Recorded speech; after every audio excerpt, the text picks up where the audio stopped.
सावधान.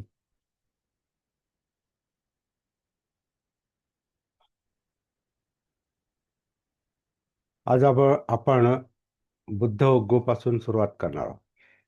आज बुद्धवग्गामध्ये 179 ते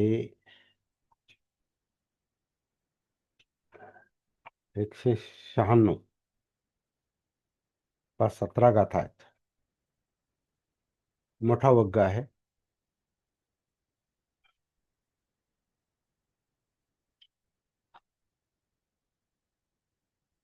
आणि त्याचं नावच सांगतं की या वग्गामध्ये सगळे बुद्धांचेच गुणधर्म असतील.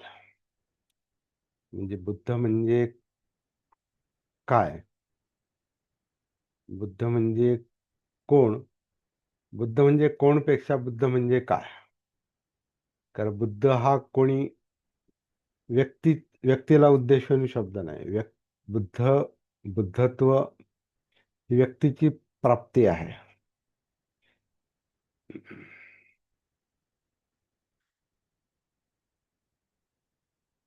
ती त्या व्यक्तीचा तो तो गुणधर्म आहे. बुद्ध जो बनतो तर त्या व्यक्तीचा गुणधर्म आहे. तो बुद्ध बनला म्हणजे काय बनलाय, नेमका काय झालाय, त्याच्याविषयीचे हे सगळे या वग्गातले सगळे हे आहेत. म्हणजे काय म्हणू आपण त्याला, सगळे शब्द आहेत, सगळ्या गाथा आहेत, असा हा वग्ग आहे. जसं आपण पहिल्यापासूनच पाहत आलो की कधी कधी असं वाटतं धम्मपदाची रचना जी आहे ना ती विचारपूर्वक नाही झालेली. ज्याचा बुद्ध वग्गासारखा वग्ग हा नंतर यायला पाहिजे होता.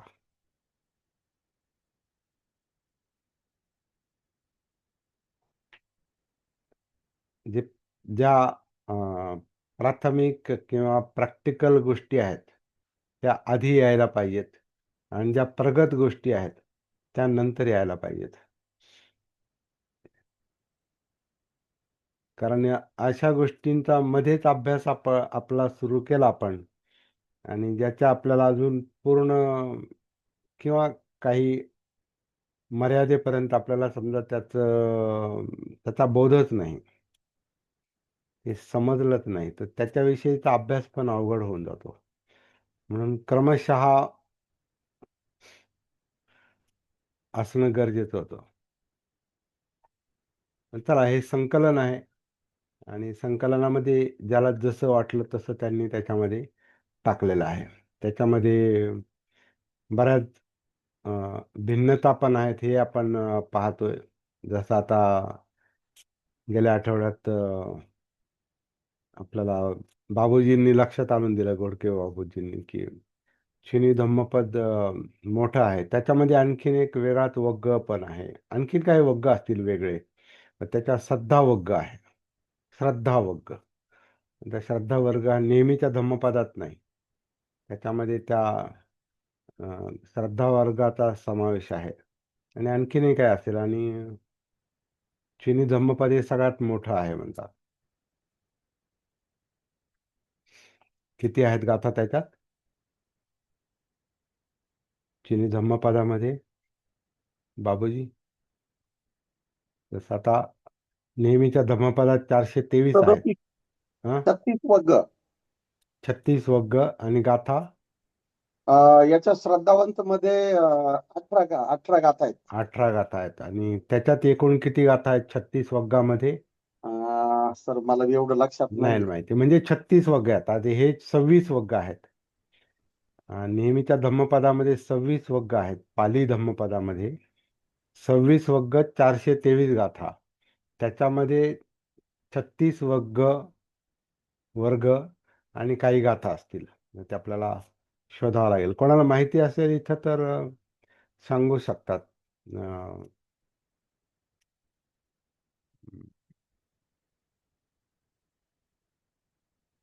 संदान सिंग सर, तुम्हाला काय माहिती असेल तर सांगा. तुमचा आता अभ्यास आहे काही. चिनी धम्मपदामध्ये किती गाथा आहेत, जर माहिती असेल तर सांगा. किंवा मग शोधू आपण ते ऑनलाईन आणि मग त्याच्यावर चर्चा करू. तर या ज्या भिन्नता आहेत, हे जे वेगवेगळेपण आहे आणि संमिश्रण पण आहे आणि वेगळ्या लोकांनी वेगळ्या पद्धतीने याचं संकलन केलेलं असणार आहे. हे कोणा एका व्यक्तीचं काम नाही. एका व्यक्तीचं काम नाही, एका कालखंडातलं काम नाही. हे वेगवेगळ्या कालखंडामध्ये वेगवेगळ्या लोकांनी जसं सुचेल तसं, जसं सापडेल तसं, किंवा काही गोष्टी स्वतःच काही शब्द वाढवून, चढवून किंवा कमी करून आणि काहींचा अनुवाद बदलून म्हणजे ट्रान्सलेशन बदलून असं बौद्ध धर्माचं एकूणच जे ज्ञान आहे, म्हणजे त्रिपिटक म्हणू आपण त्याला. आता त्रिपिटकाव्यतिरिक्त अनेक ग्रंथ आहेत, जसं मिलिंद प्रश्न आहे किंवा काही आता महायानातले बोधिचर्य अवतार आहे, सद्धम्म पुंडरीक सूत्र आहे किंवा प्रज्ञापारमित सूत्र आहेत, अवतांसक सूत्र आहे, विमलकीर्ती निर्देश सूत्र आहे किंवा खूप सूत्र आहेत, म्हणजे जे आपल्याला सूत्र. मंगेश लाडनी संस्कृत मध्ये केलेलं आहे. हा, मंगेश लाडनी संस्कृत मध्ये केलेलं आहे. धर्मरक्षित म्हणून कोणी आहेत, त्यांनी पण संस्कृत आणि हिंदीमध्ये केलेलं आहे, जे धम्मपदाचं ट्रान्सलेशन. ते बनारस हिंदू विद्यापीठानं ते प्रकाशित केलेलं पाहिलेलं आहे. त्याच्यामध्ये हिंदी आणि आधी संस्कृत, हिंदी, नंतर हिंदी आणि मला वाटतं काव्यमय पण आहे, असं काहीतरी. पण असं वेगळ्या लोकांनी वेगळ्या पद्धतीनं त्याची भाषांतरं केलेली आहेत आणि त्याच्यामुळे काही त्याच्यात ज्याला आपण ॲडलेस म्हणतो, कमी जास्तपणा जो आहे तो असणारच आहे. ते आपण टाळू शकत नाही. म्हणून बाबासाहेबांनी जी गोष्ट लक्षात आणून दिली बुद्ध अँड धम्मच्या प्रस्तावनेमध्ये, की बुद्धाचं चरित्र आणि बुद्धांची शिकवण, बुद्धांचं life and his teaching is made puzzled, गोंधळात टाकणारं ते बनलेलं आहे. त्यामुळं नुसत्या निकायांवर अवलंबून राहून, म्हणजे त्रिपिटकातले जे 5 निकाय आहेत त्याच्यात मुख्यतः सूत्र आहेत, त्याच्यात ते एक धम्मपद आहे. तर केवळ निकायावर अवलंबून राहून आपण बुद्धांची शिकवण स्पष्टपणे जाणून घेऊ शकत नाही. आणि बुद्धांचं चरित्र जे आहे, लाईफ जे आहे, म्हणजे विशेषतः सिद्धार्थ गौतमांचं जे चरित्र जे आहे, त्यांचं जे लाईफ आहे, हे देखील गोंधळात टाकणारं बनलेलं आहे. आणि त्याला थोडं सुटसुटीत करण्याचा प्रयत्न स्वतः बाबासाहेबांनी केलेला आहे. तो the Buddha and his Dhamma, the Buddha and his Dhamma. बघा, धम्म शब्द त्यांनी तसाच ठेवला आहे.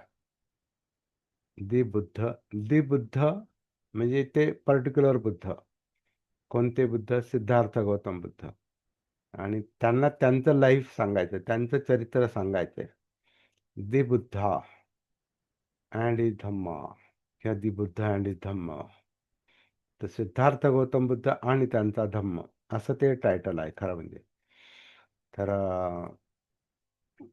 आणि सिद्धार्थ गौतमांचं चरित्र सांगताना त्यांनी काही मतभेद पण नोंदवलेले आहेत आणि चर्चा करायला सांगितलेली आहे. चरित्रावर आणि शिकवणीवर चर्चा करायला सांगितलेली आहे. आहे तसं स्वीकारू नका, असा तो संकेत आहे.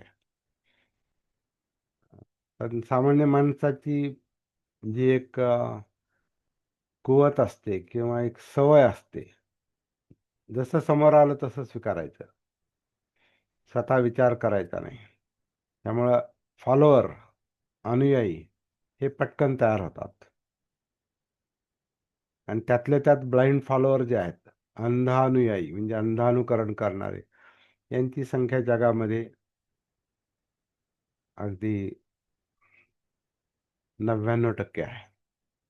म्हणून पटकन काही ना काही ग्रुप तयार होतात, पंथ तयार होतात, यान तयार होतात, पक्ष तयार होतात आणि बदलतात पण. त्याच्यामध्ये सतत पुनर्रचना होत असते. म्हणून समाज समाज हा एक प्रवाह आहे असं पण म्हटलेलं आहे. समाज हा एक प्रवाह आहे. समाज ही एक गोष्ट नाही. कारण समाज बदलतो, कारण समाज मन बदलतं. लोकांची मतं बदलत राहतात. कारण नवीन काही समोर आलं का मग त्याच्या मागे, आणखीन काही आलं का त्याच्या मागे, असं ते चाललेलं असतं. म्हणून नवीन नवीन गट तयार होतात. नवीन नवीन पक्ष तयार होतात, पंथ तयार होतात. नवीन नवीन नेते तयार होतात. नवीन नवीन संत तयार होतात. नवीन नवीन विद्वान तयार होतात. तसतसा हा समाज प्रवाह बदलत राहतो, आकार घेत राहतो. समाज ही फिक्स गोष्ट नाही. कारण मन ही फिक्स गोष्ट नाही. व्यक्ती ही फिक्स गोष्ट नाही. कारण व्यक्तीचं मन चंचल आहे, तर मग समाज पण चंचल आहे. व्यक्तीची चित्तवृत्ती जर चंचल आहे, तर मग समाज चित्त पण चंचल आहे. आता समाज चित्त नावाचं वेगळं चित्त नाही. चित्त हे व्यक्तिगत आहे आणि मन सुद्धा ही व्यक्तिगत बाब आहे. परंतु मन, चित्त समाजामध्ये एकमेकांवर प्रभाव टाकतात. त्यामुळं कोणतंही चित्त, कोणतंही मन हे फिक्स राहत नाही. त्याच्यामुळे वर्तन फिक्स नसतं. म्हणजे बोलणं, वागणं, वर्तन, वाचिक आणि कायिक वर्तन हे फिक्स नसतं. कारण मन फिक्स नसतं. चित्त फिक्स नसतं, स्थिर नसतं. ते चंचल असतं, बदलत असतं आणि त्याचं महत्त्वाचं कारण परिस्थिती, समाज, आजकाल तंत्रज्ञान. आता आपण पाहतो की तंत्रज्ञानामुळे इतके पटपट विचार प्रवाह तयार होतात.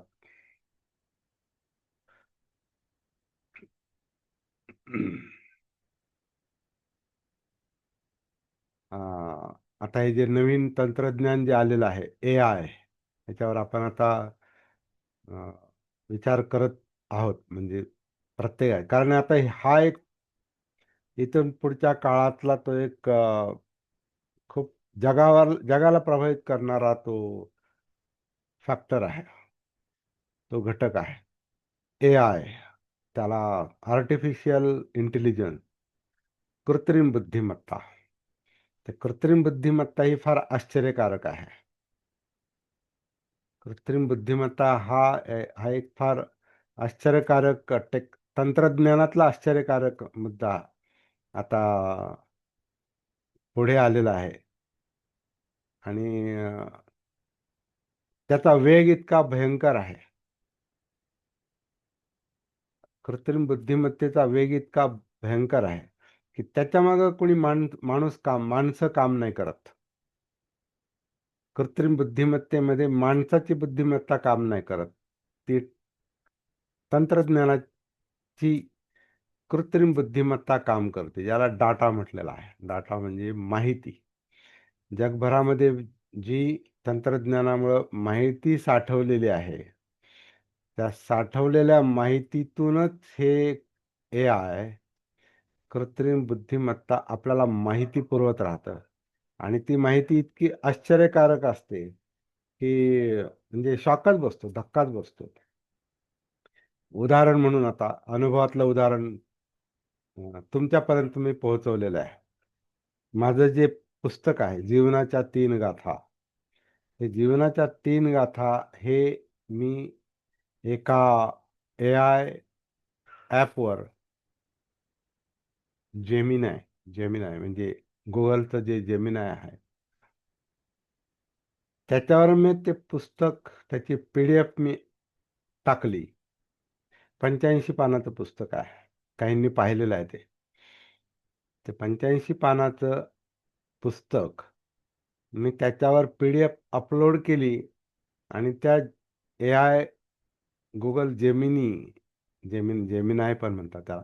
Google जेमिनायला मी सांगितलं की याच्यावर चर्चा करा, डिस्कशन कर आणि याच्यावर व्हिडिओ तयार कर आणि ऑडिओ तयार कर.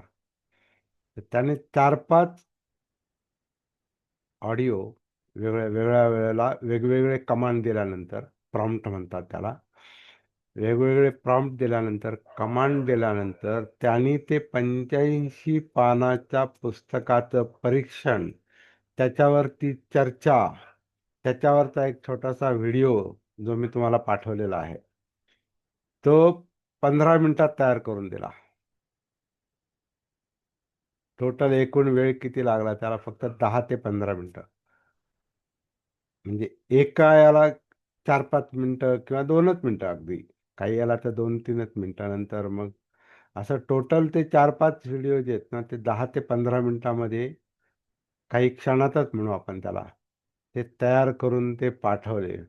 मग प्रश्न पडतो की हे 85 पानाचं पुस्तक यांनी वाचलं कधी या एआयनं? आणि त्याच्यावर चर्चा पण घडवून आणणे, त्याच्यामध्ये चर्चा पण 2-3 आवाज आहेत. ते कोणी लोक नाहीत. ते कोणी बोलणारे लोक नाही. म्हणजे 2-3 आवाज म्हणजे एका ह्याच्यामध्ये 2 पुरुष आहेत, एक स्त्रीचा आवाज आहे. आणि त्याच्यामध्ये हे तिघजण जीवनाच्या 3 गाथावर चर्चा करतायत. एक व्हिडिओ पण आहे. 3 ऑडिओ तुम्हाला पाठवलेले आहेत. अजून त्याच्यात अजून कमांड दिली तर अजून ते तयार करेल तो. तर हे धक्कादायक आहे. तो एआय तुम्हाला, तुमच्या डोक्यात काही विषय असेल ना, तर त्या विषयावर तो तुमच्या नावावर तुमचं एखादं पुस्तक पण तयार करून देऊ शकतो. अगदी 2-3 तासामध्ये. मग ते पुस्तक तुम्ही त्यांनी जी काही माहिती दिली, तुम्ही प्रश्न विचारायचे तो उत्तर देतो. मग तुम्हाला पाहिजे ते उत्तर नसेल तर मग त्याला आणखीन प्रश्न विचारा. मग आणखीन तो उत्तर देतो. असं करत-करत तो खूप काही देतो तुम्हाला. कोणी व्यक्ती देत नाही. ती माहिती तंत्रज्ञान देते. एआय देतंय. आणि मग तुम्ही ते सगळं परत वाचायचं आणि तुम्हाला जे पाहिजे आहे ते त्याच्यातून निवडायचं आणि छापायचं. तुमच्या नावावरच छापू शकता. अशा प्रकारे तुम्हाला तो एका दिवसात लेखक पण बनवू शकतो. असे शास्त्रांच्या सगळ्याच क्षेत्रामध्ये हे एआय आता धुमाकूळ घालते सध्या.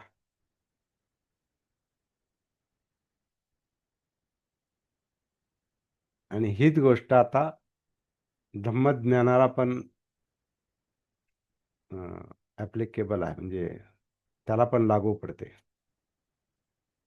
धम्मज्ञानातलं तुम्ही त्याला काहीही विचारा ऑनलाईन. धम्मपद काय आहे? असं जर एक प्रश्न टाकला ना, तर ते तुम्हाला सगळी माहिती देणार. धम्मपद म्हणजे काय? त्रिपिटक म्हणजे काय? काहीही विचारा त्याला.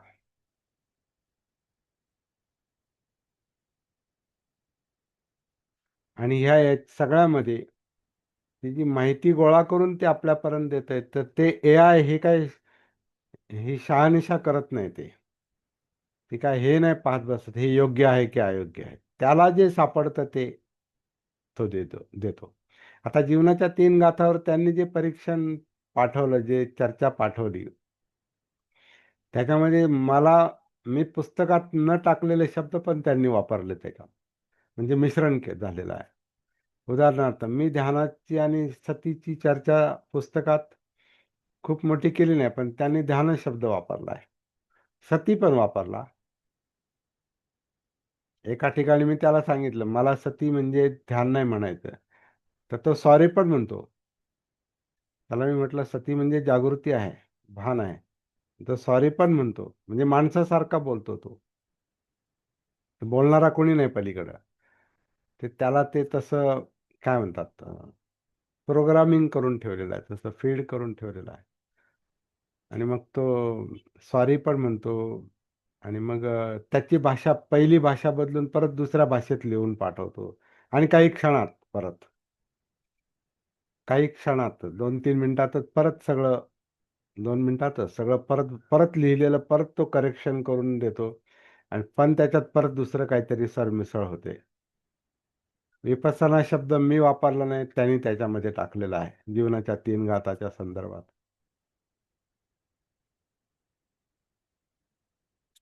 हे सगळं सांगण्याचा मतितार्थ हा आहे, की बाबासाहेबांनी जी गोष्ट लक्षात आणून दिलेली आहे, की आता तर एआय आहे, कृत्रिम बुद्धिमत्ता. पण खरी बुद्धिमत्ता जी आहे, मानवी बुद्धिमत्ता, ती वापरून काही लोकांनी ही संमिश्रणं तयार केलेली आहेत. आणि म्हणून बुद्धांचं चरित्र आणि बुद्धांची शिकवण ही गोंधळात टाकणारी पझल बनलेली आहे.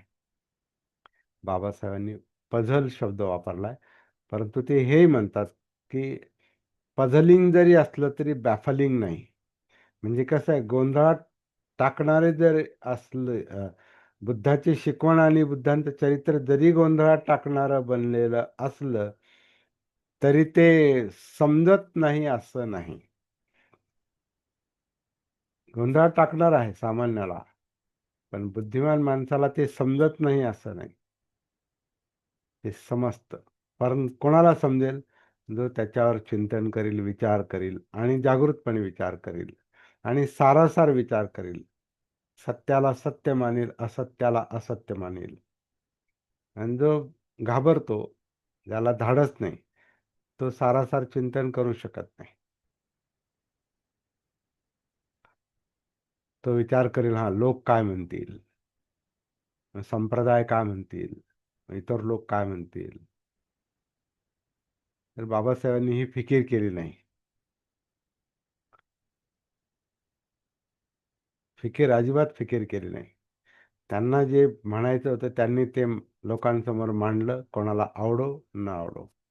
द बुद्ध अँड हिज धम्मच्या 60 प्रती, मूळ काय म्हणतात, मॅन्युस्क्रिप्ट म्हणजे जे प्रकाशित व्हायच्या अगोदर 60 प्रती त्यांनी जगभरातल्या विद्वानांना पाठवल्या. ते इंग्रजीत लिहिलं होतं. 60 विद्वानांना त्या जगभरामध्ये पाठवल्या. एकानंही त्याला उत्तर दिलं नाही.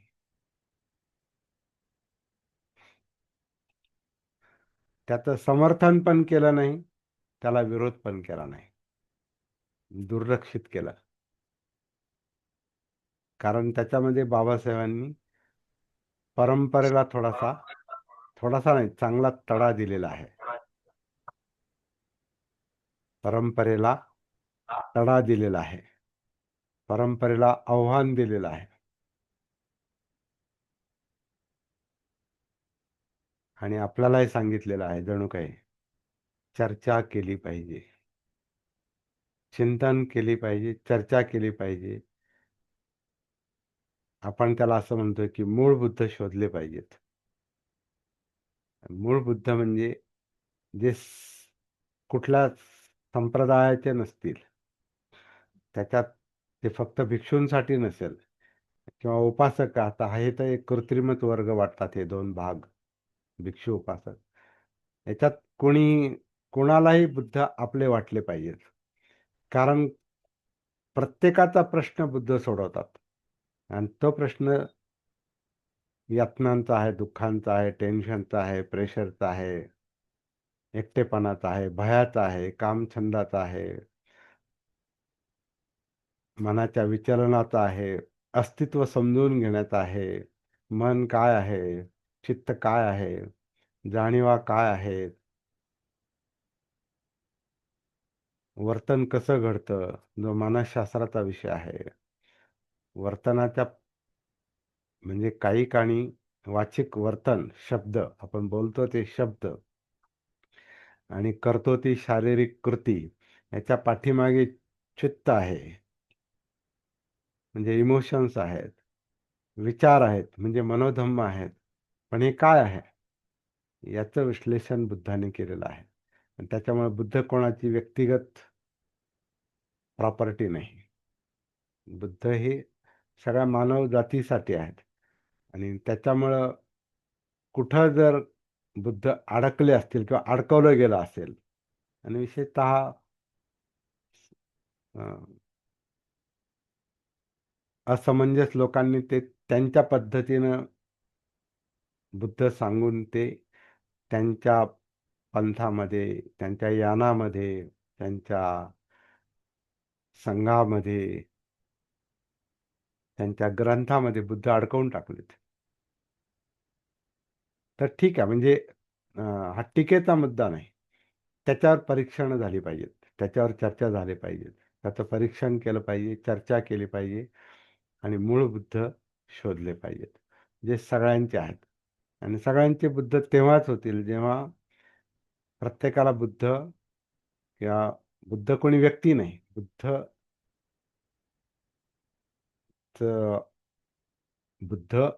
बुद्धत्व हे आपलं वाटलं पाहिजे. आपलं काम आहे ते. माझ्यासाठी आहे.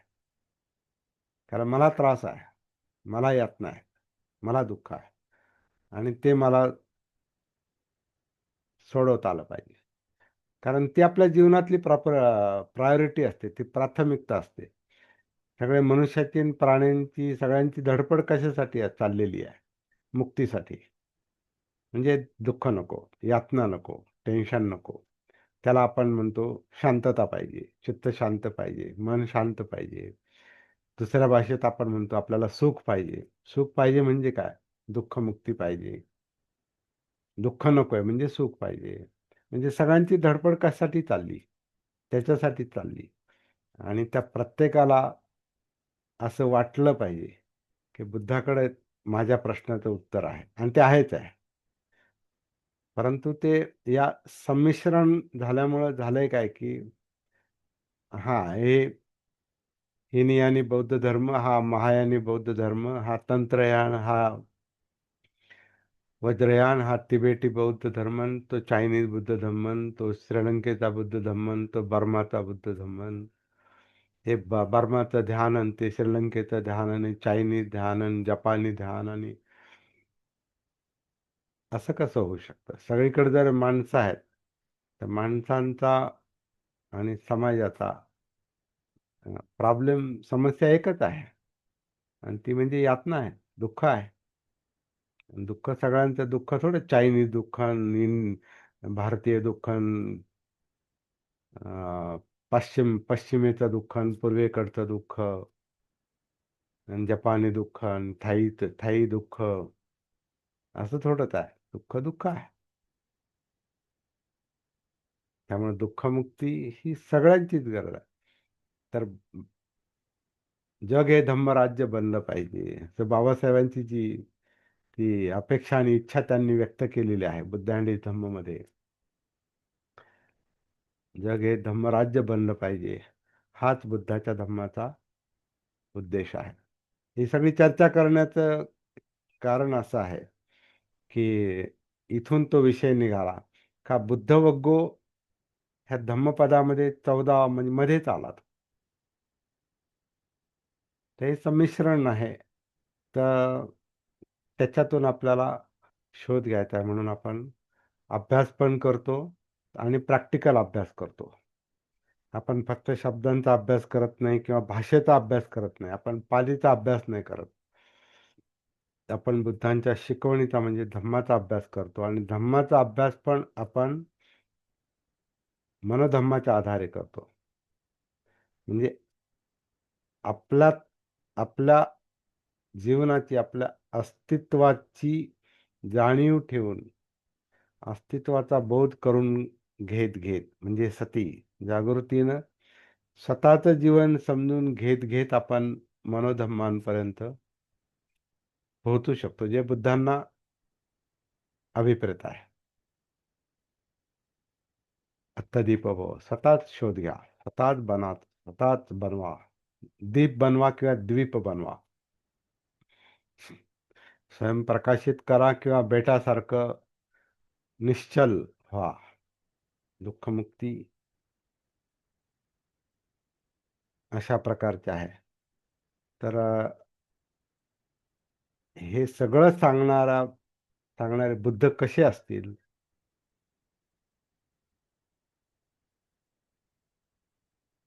प्रकांड पंडित बाबासाहेबांना हे बुद्ध, असे बुद्ध ते म्हणतात माझ्यापेक्षा 100 वर्षांनी पुढे होते. म्हणजे कारण ते अनुयायी त्यांना म्हणायचे, तुम्हीच सर्वश्रेष्ठ आहात. तुम्हाला कशाला बुद्ध धम्म पाहिजे? तुम्ही तुमचा धर्म काढू शकता. म्हणून बाबासाहेबांनी लोकांना काही म्हणजे अंध अनुयायांनाच म्हणा, की जाणीव करून दिलेली आहे, की तुम्हाला बुद्ध कोण आहे माहिती नाही. बुद्ध माझ्यापेक्षा 100 वर्षांनी पुढे आहेत. तर आपल्याला अजून बाबासाहेबांचाच बोध व्हायचा आहे. 100 वर्ष पुढे असलेल्या बुद्धांचं काय?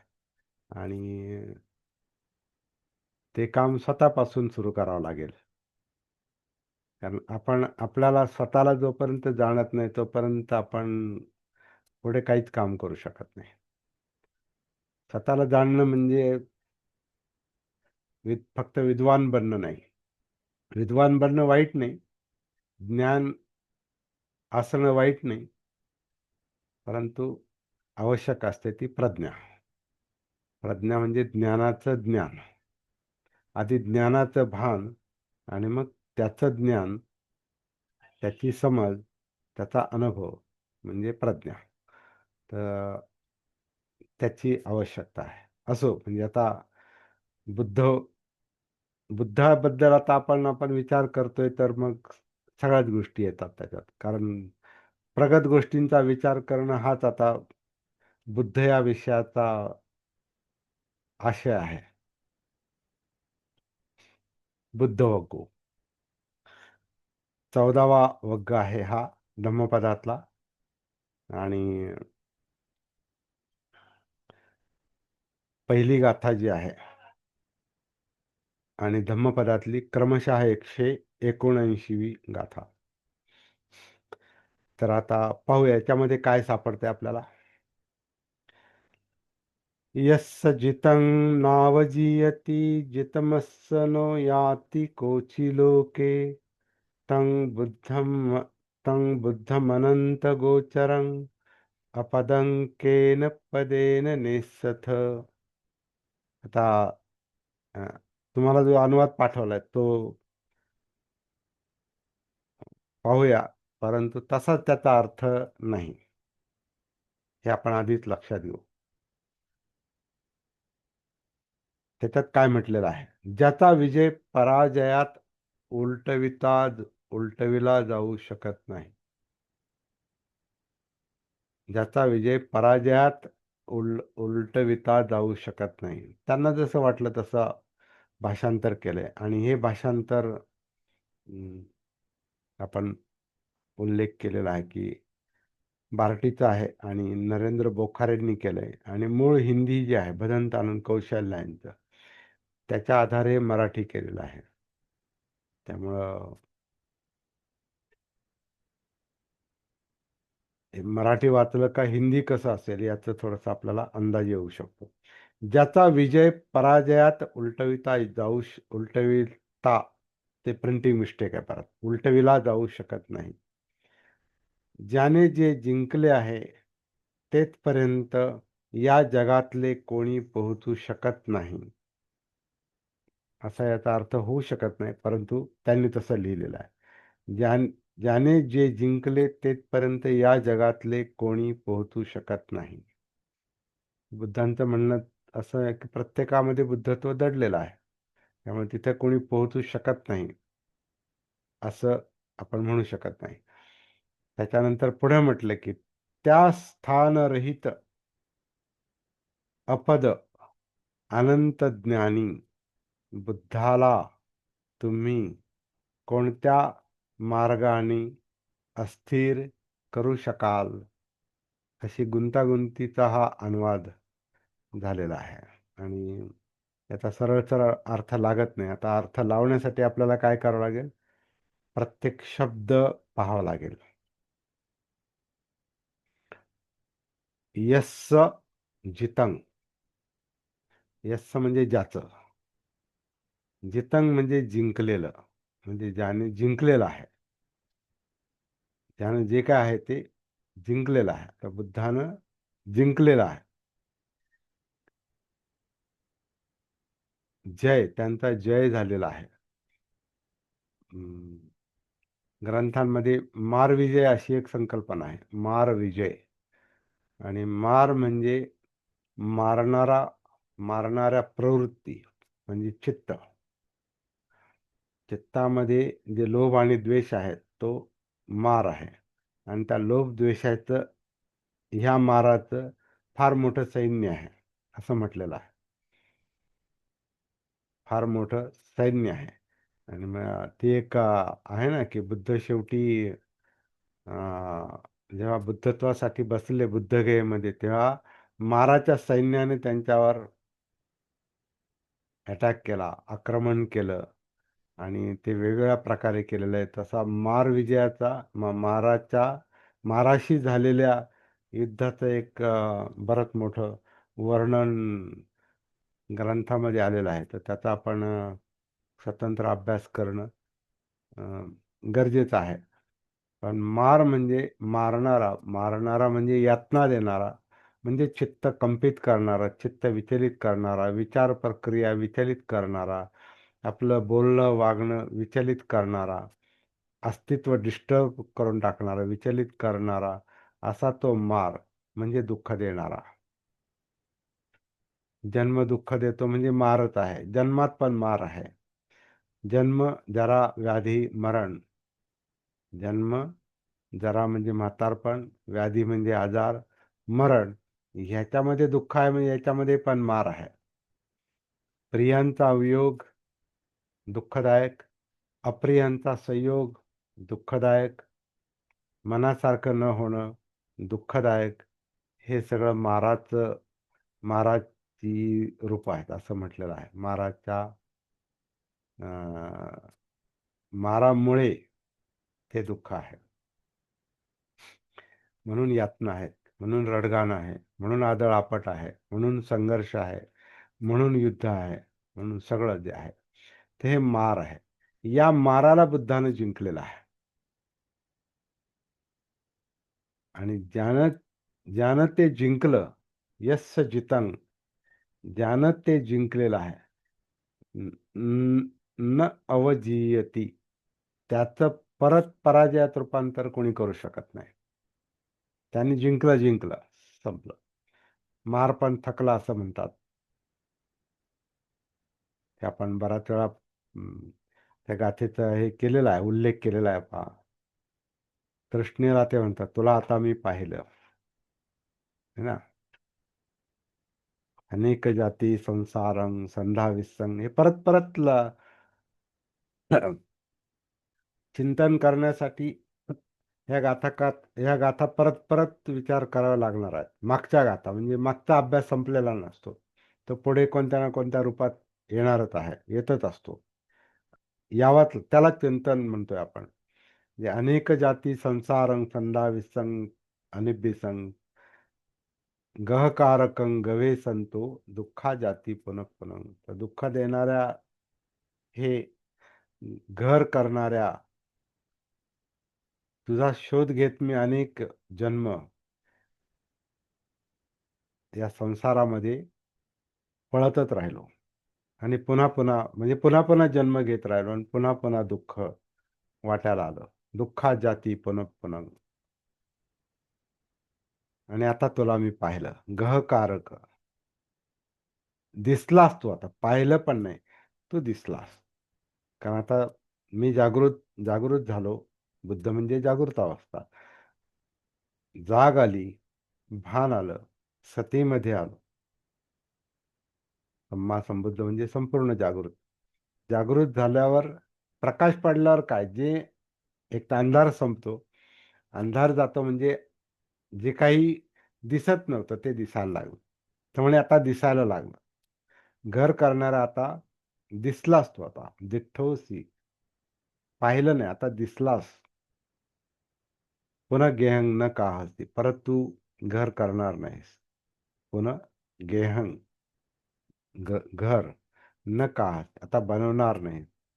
कारण आता सब्बा ते फासुका भग्गा, तुझ्या फासळ्या ज्या आहेत, तुझे वासे जे आहेत ते भग्ग झालेले आहेत, भग्न झालेले आहेत. गह कुटंग विसंखितंग, घराचं वरचं जे आडवं जे हे आहे, त्याला आडू म्हणतात, किंवा जे आहे ते वरचं, भीम.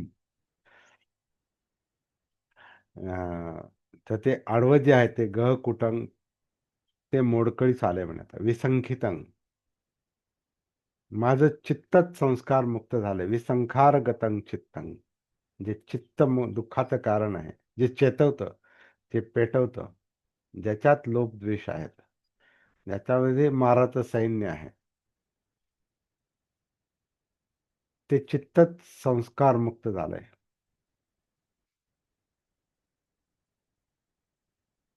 तण्हानं क्षयमज्जगा, तृष्णेचा क्षय झालेला आहे. तृष्णा संपली, जे दुःखाचं कारण आहे. तृष्णा, तृष्णेचं कारण अविद्या. अविद्या काय? जाग नाही, भान नाही, जागृती नाही, म्हणून अविद्या. अज्ञान, जागृतीमुळे ज्ञान, विद्या. हे बुद्ध, हे कशामुळं? माराला जिंकलंय. आणि ज्यानं जिंकलेलं आहे, त्याला पुन्हा कोणी पराभूत करू शकत नाही. यस्य जितं नाव जियती. आणि ज्याला जिंकलेला आहे, जितमस्य नो याती कोची लोके. तर ज्याचं जिंकलेलं आहे, शब्दशः अर्थ पाहूया. अं, जितमस्य, ज्यानं ज्यानं ज्यानं जिंकलेलं आहे, म्हणजे माराला जिंकलेला आहे, म्हणजे स्वतःला जिंकलेला आहे एक प्रकारे. अं, लोके याती लोके, तर त्या या संसारामध्ये, म्हणजे संस्कारित असते तो, ह्या जीवनामध्ये तिथं कोणी दुसरं असं पोहोचू शकत नाही, असा अर्थ निघतो त्याच्यातून. परंतु त्या बुद्धाला दुसरा कोणी जाणू शकत नाही. त्यांचा जो लोक आहे, त्यांची जी अवस्था आहे, त्या लोकाला दुसरा कोणी जाणू शकत नाही. म्हणजे अशी ती अवस्था आहे. फक्त कोण जाणू शकेल? त्यांच्यासारखा दुसरा प्रयत्न करून तिथं पोहोचलेलाच तो जाणू शकतो की बुद्धांनी काय जाणलं, बुद्धांनी काय जिंकलं. बुद्धांना काय म्हणायचंय? म्हणजे माराला जिंकणं म्हणजे काय झालं? तर जो तसा प्रयत्न करेल त्याला ते जमू शकते. दुसरा कोणी तिथं जाऊ शकत नाही, पोहोचू शकत नाही. म्हणजे ज्याचं जिंकलेलं आहे, त्यांनी काय जिंकलं हे दुसरा जाणू शकत नाही. तंग बुद्धंग अनंत गोचरंग, अशा त्या बुद्धां बुद्धां बुद्धांचं जे गोचर, म्हणजे त्यांचा जो त्यांचं जे वास्तव्य आहे, त्यांचं जे वावर आहे, त्यांचं जे राहणं असणं जे आहे त्यांचं, ते त्याचा ते अनंत, म्हणजे लिमिटलेस, अनंत आहे. त्याला सीमा नाही. असं बुद्धांचं ती अवस्था आहे, किंवा त्यांचा जो लोक आहे, त्यांची जी मनोवस्था आहे, ते जे आहे ते असीम आहेत, लिमिटलेस आहेत, अनंत आहेत. आणि त्यांना कोणतं पद नाही. पद म्हणजे पाऊल, म्हणजे बुद्धांची पावलं लक्षात येत नाही असं म्हणतात. कारण पाऊल म्हणजे संस्कार. आपण सामान्य माणसाच्या वर्तनावरून एखाद्याचा स्वभाव ओळखतो. हा, असा बोलतो ना मग हा असा असेल, असं करतो ना मग हा असा असेल. तर हे सामान्य माणसाची पावलं ओळखता येतात, कारण त्याचे संस्कारांचा वर्तनावरून अंदाज लागतो. त्याच्या शब्दावरून, वागण्यावरून त्याचं चित्त मन कळतं. पण बुद्धांचं असं आहे की त्यांचं पद, त्यांची पावलं कोणी ओळखू शकत नाही. कारण त्यांचं चित्त मुक्त आहे, त्यांचं मन मुक्त आहे.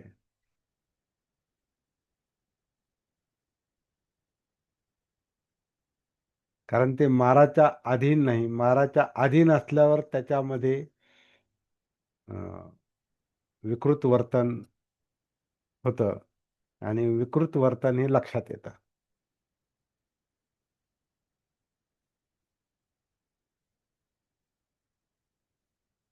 तर बुद्धाचं जे अ, चित्त म्हणा, मन म्हणा, खरं म्हणजे आता ते ते तसं नाही राहत. चित्त ते त्यांना त्यांना सामान्य माणसाला जसं चित्त चेतवतं, त्याचे लोभ-द्वेष जसं सामान्य माणसाला चेतवतात, तसं बुद्धांचं चित्त नाही. ते मुक्त आहे. म्हणजे चित्त राहिलंच नाही असं पण आहे.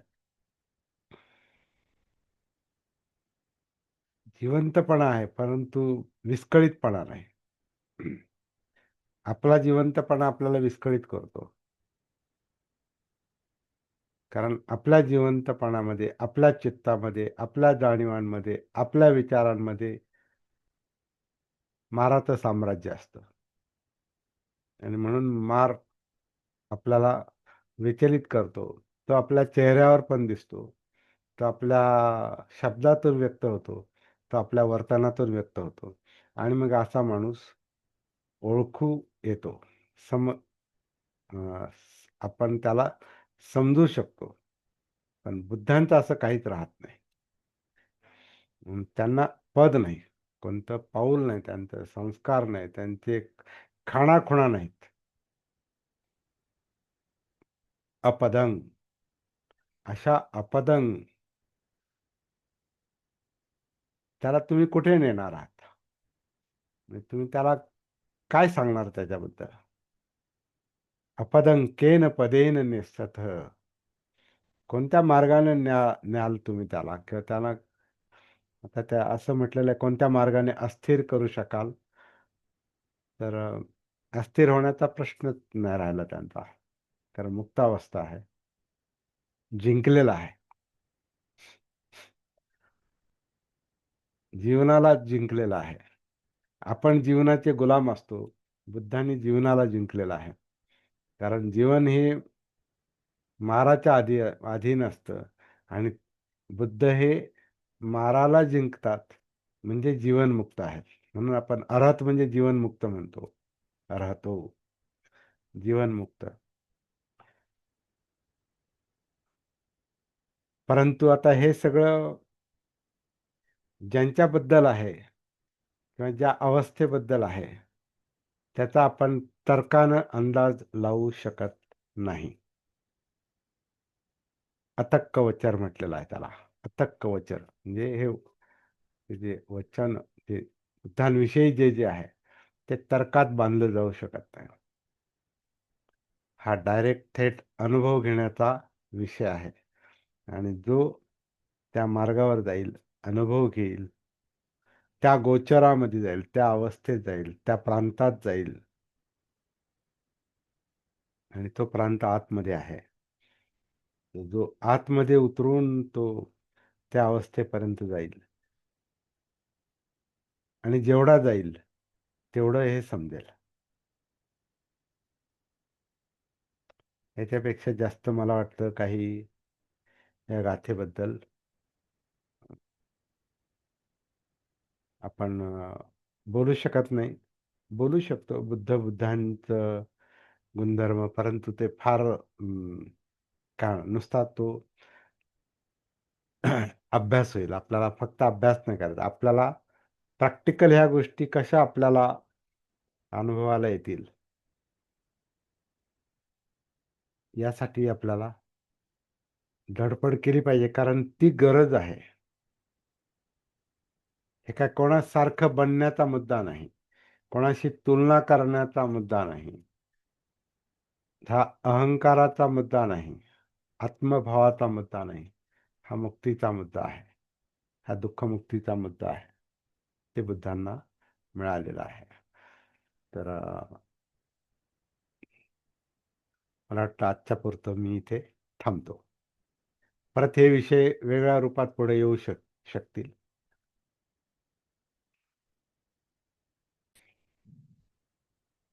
याच्यावर फार बोलण्यासारखं जरी नसलं तरी एक विशिष्ट जागृतीची अवस्था निर्माण होते. ही सती आहे. हाच सतीचा मुद्दा आहे. हे पण आपल्याला लक्षात घ्यायचं. आपण सती, जागृती, भान हे सगळं ते त्या त्या दिशेने जाण्यासाठीच आहे, ज्याचा आपण अभ्यास करतो. तर याचा थोडासा जरी आपल्याला अनुभव आला, भले तो टिकून राहणार नाही. कारण आपलं जे आत-बाहेर चाललेलं असतं, काल आपण जी चर्चा केली. तर आत-बाहेर चाललेलं असतं म्हणजे ही एक काही क्षणासाठी मिळालेली अवस्था, पण आपण याच्यातून बाहेर जाऊ शकतो. तर आपला जास्तीत जास्त प्रयत्न बाहेर न पडण्याचा आहे. म्हणजे स्वतःशी कनेक्टेड राहण्याचा आहे. म्हणजे सावधानतेचा आहे. म्हणजे सतीचा आहे. जागृती, भान. पण तरीही काहीतरी व्यक्त व्हायचं असेल, बोलायचं असेल तर बोला. जय भीम नमो बुद्धाय. जय भीम, नमो बुद्धाय. जय भीम नमो बुद्धाय सर. जय भीम नमो बुद्धाय.